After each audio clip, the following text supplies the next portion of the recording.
It's a massager. It's a massager, nasty. You guys know that I have like spinal nerve stuff going on. I had major surgery on my back last year. It was a whole thing. You can look at my previous videos if you want to know about that. I got me this little massager on Amazon.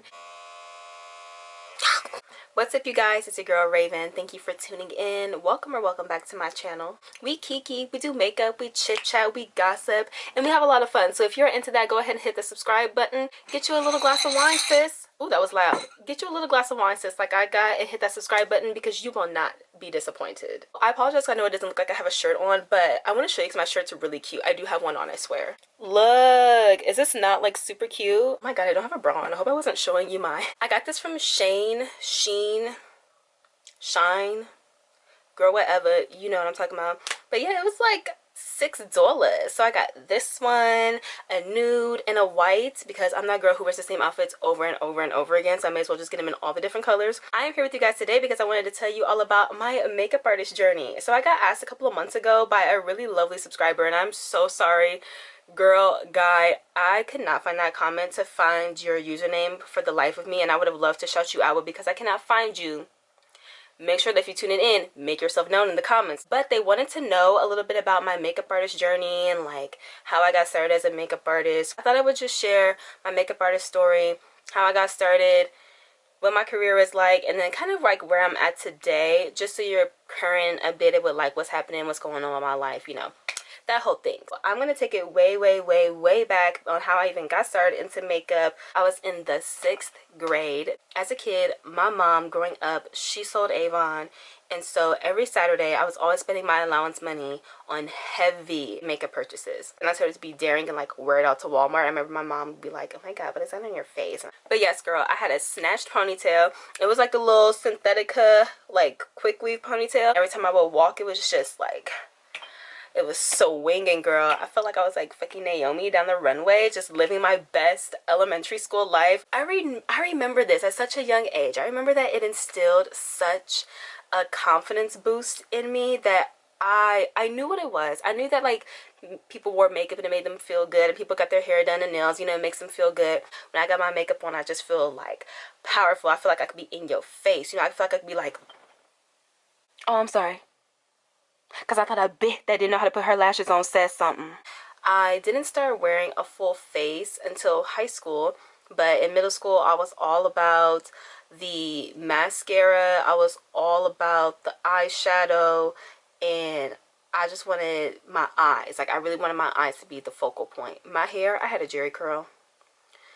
Sis, that is tea for another day, and this is before I knew about extensions and clip-ins and half wigs and all the things that I could have had to make my little jerry curl experience much more enjoyable, and I get teased nearly as much as I did. Nevertheless, she had one, and although I didn't know what to do with my hot mess of a hair, Mama was like, I gotta give the girl something. So my mom has always been really into makeup, like definitely into full coverage, everything. She was heavily into Dermablend. Oh, that woman loved her some Dermablend. She had the gang of Dermablend foundation, so she was always mixing and concocting. And if you know anything about Dermablend, you know that that shit is super heavy duty, and it is meant to cover up like scars, large tattoos, full body, varicose veins, you name it. Like, that girl's not coming in here to play. So imagine using this as your foundation, just using the one that your mama got, and it looked like it's your complexion, but to be totally honest, your mama don't know how to match her complexion either, so that was already wrong to begin with. And then imagine you only applying it with the sponge because you didn't know nothing about brushes. Not even like a beauty blender sponge, sis. No, baby, I'm not talking about these sponges that you can get for like $6 on Amazon. Speaking of, I love these sponges. Oh my god, these sponges, godsend. Every eyeshadow matched every shirt, and if I had a shirt and I didn't have an eyeshadow color, baby, mama was taking that allowance money and I was running to the local Walmart. And if we're being totally honest, my blend game was not bad at all. Additionally, I was drawing on my sperm brows with my black Maybelline brow pencil. Girl, wasn't even a brow pencil, was it an eyeliner? It looked waxy, it looked shiny, it looked all of the things that you do not typically want your eyebrows to look like, at least not me. And then the shape, girl, like I said, the shape was just... And my brows ain't never been full. Like, my brows ain't never been on fleek to begin with. You know how some kids come out the womb and they got lashes, brows, they got hair. No, sis, that wasn't me. I was bald-headed. I was bald-headed everywhere except for the places that people don't want hair. So yeah, I had like the Benjamin Button effect, like, except for it was with body hair. Like, everything was just backwards, you know, everything was going backwards. In high school, when people definitely start to get mouthy and opinionated, and I was always the girl who was drawing on her eyebrows. Oh, you like Raven? Oh my gosh, she draws on her eyebrows. Do you see that girl Raven? That freshman? Oh my god, they have the fucking fake ass eyebrows. Everybody was talking about me, girl. You know, it did bother me, but that was my freshman year. When I got to sophomore year, it became like a thing. People were like, that sophomore is beat. After I graduated high school, that is when I really was like, okay, obviously, you know, you're trying to figure out your life path. What are you gonna do afterwards? And I, as much as I love makeup, I didn't think that I necessarily wanted to do just that long term. I didn't necessarily think that it was going to be something sustainable for me. So I decided that I was going to go to fashion school. I was going to go to, girl, what was it called? I know I looked at FITM. And I applied at some art institute in like San Francisco or something, but I think it was called like the American Intercontinental University or something or other. It was in Atlanta, Georgia. It turned out to be a scam. It was a fraud. So I sent them money for like the application and everything, and like if you look into this company, it's like all this fraudulent stuff that pops up. So yeah, they literally reached out to me like probably 2 weeks, if even that, before classes started, and they're like, hey, are you gonna come down for a tour? And I'm like, so boom, 2011 I enrolled into cosmetology school. So I took a year off like after I graduated in 2010, enrolled in March of 2011. Well, maybe I didn't enroll then, but that's when I started. So when I first started cosmetology school, girl, let me tell you, I was horrible. I was so bad at hair. Oh my god, I was so bad at hair. It's not even funny. Like, I could not part. I was dropping everything. I didn't know how to hold a comb properly. Yes, there is a proper way that you hold a comb that will not like give you crazy carpal tunnel as you're working. Yeah, it just was a mess. And I actually dropped out that May. So yeah, I spent like 2 months in cosmetology school, and then I dropped out. Then after taking like 2 months off, maybe a little bit longer, because I think I went back in like August, so whatever. But I took a little time off to really think about what I wanted to do, vent to friends about how terrible I was and how much I sucked and how I'm just not good at anything, and I'm, you know, meant to be nothing but a failure in life, you know, the typical things. So my homegirl Alicia, shout out to her, because Alicia was like, whenever you get done complaining, you let me know, and whenever you're ready to go back to school, like, I got you. I'll help you out with like literally whatever it is that you need help with.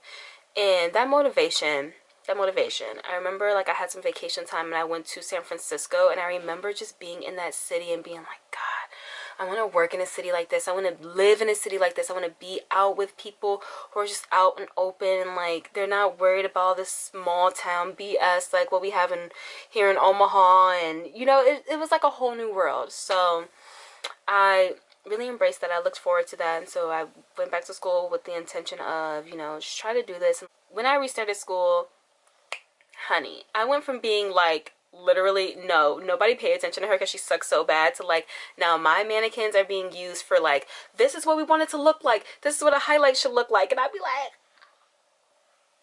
moi? I did that, and then when I graduated, I was 19, or I'm sorry, I was 20. I was 20 years old. So then I started working. I immediately went and did booth rent, which is not the brightest thing to do. I ended up leaving that, and I went to JCPenney Salon. I know, y'all are like, girl, JCPenney's, you brought that name from the dead. JCPenney's, they have a little bit of like a built-in clientele, although the location I was at, it didn't get good reception service, so it's not like you can actively post on social and promote and advertise. It was like a dead zone there, and it was in the basement of Penny's, so nobody, like half the people didn't even know that we existed. The clients that JCPenney's is gonna give usually aren't like trendy, up-to-date clients. It wasn't the right fit for me. That didn't work out so well, but it was okay because JCPenney's has Sephora's. Very shortly, like literally 2 months after I started out as a product specialist, and that was my first like big girl cosmetic job. Like, that's my first real makeup job. After my Sephora days, I moved over to MAC. Now, honey, I loved working at MAC when I first worked there. As a freelance artist, I absolutely love working at MAC. You know, freelance is much more lenient. They don't push the goals down your throat so much.